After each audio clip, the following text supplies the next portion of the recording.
Welcome back to World Crisis Radio. So again, all reasons to oppose Obama are good reasons. On this program, we want to emphasize above all, what can we say, the New Deal case against Obama, that he's a Wall Street puppet. He's not a socialist. He's a Wall Street puppet.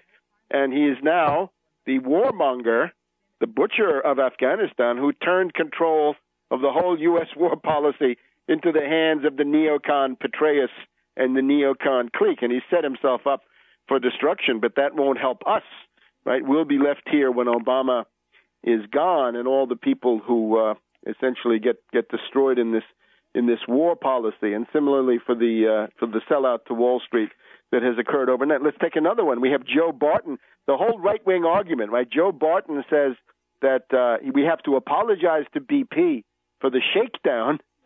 This is a dog and pony show. That wasn't a shakedown. That was a cynical tactic to cap the liability of BP at $20 billion, whereas the original estimates had gone way beyond that. It was a way to say to BP, give us $5 billion a year for the next 4 years, and you're off the hook for everything else in terms of liability. And you see Feinberg, you want to get money from Feinberg, you've got to sign a waiver that you won't sue. It's just like 9/11. That fund was to protect the airliners and to protect the owners of the office building complex and all the rest of it. The Barton position, by the way, is the position of the GOP study group, the right-wing Republicans in the House. It's the position of Limbaugh, of William Kristol, and the rest of them. Rand Paul says that to criticize BP is anti-American. Well, I'm sorry. That's a totally different view than I have. The 19th century populists that we've got to look back to and learn something from were totally anti-Wall Street, totally anti-City of London. Go back and read the Omaha points of 1890 of the Populist Party. So the idea that Obama is shaking down BP, Obama is putting up a wall of defense for BP against settlements that could have gone way, way beyond that. So a dog and pony show. Don't get sucked in. It's not a shakedown. It's a shakedown of the American taxpayer. And we've had some so-called Tea Party candidates saying that it's unfair to change the assumptions for a company, and if the taxpayers are on the hook for BP, then so be it. Now, let's just a few more things about Afghanistan. The war is lost.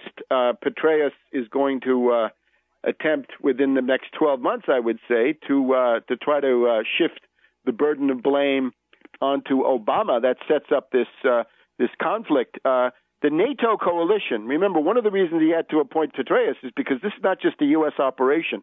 It goes to Anders Fogh Rasmussen, NATO Secretary General. You've got 46 countries over there. You've got to cater to them. So if you're going to shock them by firing McChrystal over these silly remarks, then you're going to have to come up with somebody new. So who's acceptable to all of them? Well, Petraeus. Part of it is the NATO coalition. But again, Lisbon, November, NATO summit. Canada is going to be out. Netherlands going to be out. British want to be out. Poland wants to be out. Turkey, I can't imagine how they would stay. Karzai is attempting to make a deal with the Taliban. Karzai is way on the road to becoming a Chinese asset. He's also very friendly to Iran. This is all quite natural. How about Pakistan? How long are they supposed to put up with this constant bombing of their territory and this abortive attempt? If this rationale were true, if you're really concerned about al-Qaeda, then what you do is a counterterrorism strategy, which is nobody's talking about. Again, I'm against all of it. But counterterrorism would be to say you're worried about camps. Well, keep an eye out for camps. If any camps are created, bomb them, and you'll make sure that no more 9/11s will be planned. Oh, my God, what a mythological morass this gets you into. 9/11, of course, a provocation coming from the bowels of the U.S. intelligence community, not from a cave. In Afghanistan, read 9/11 synthetic terror made in USA, interestingly enough, on this topic. But they don't do that. What they're doing is counterinsurgency, COIN, right, the Coinistas. And McChrystal was the counterinsurgency man, and Petraeus wrote the book on counterinsurgency. That means you're fighting the Taliban. Why are you fighting the Taliban? A bunch of low-grade local guerrillas, right, thieves, whatever they are, right, a whole congeries of different groups.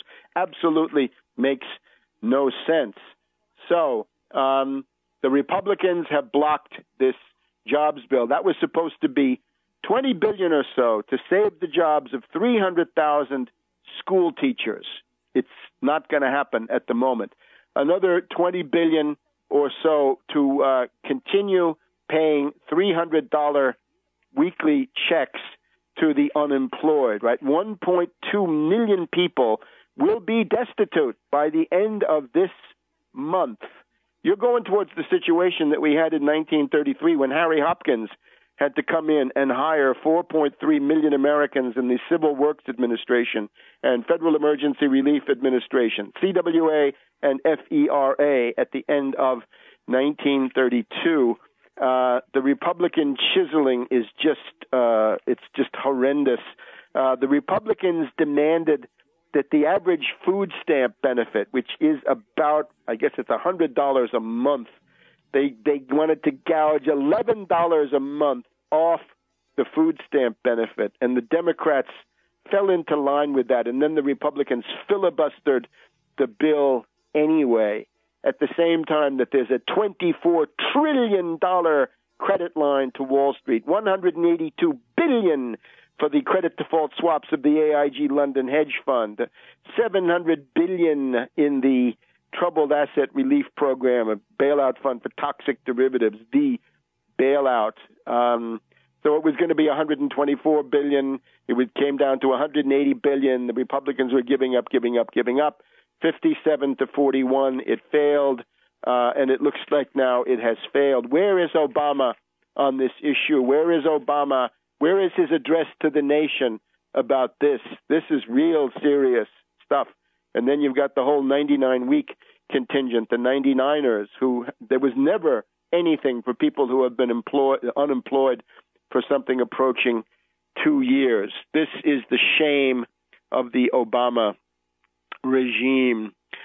So these are hypocrites, the Republican hypocrites and their T group friends. They want to save money on the backs of the jobless, cut the throats of the unemployed. At the same time, they don't demand that the Afghan war be paid for. They've never demanded that any war be paid for. And when it came to the troubled asset relief program, they fell all over themselves supporting that. And you can see a lot of these Tea Party candidates are now accepting support. They're eager to get support from Republican congressmen and senators who voted for the bailout. So, again, I'm Scott Brown, and I drive a truck, and I just carved out a whole area of speculation and abuse for State Street Bank in the sausage factory. So whether he drives a truck or not, he's a puppet of State Street Bank. And we'll be back in just a minute.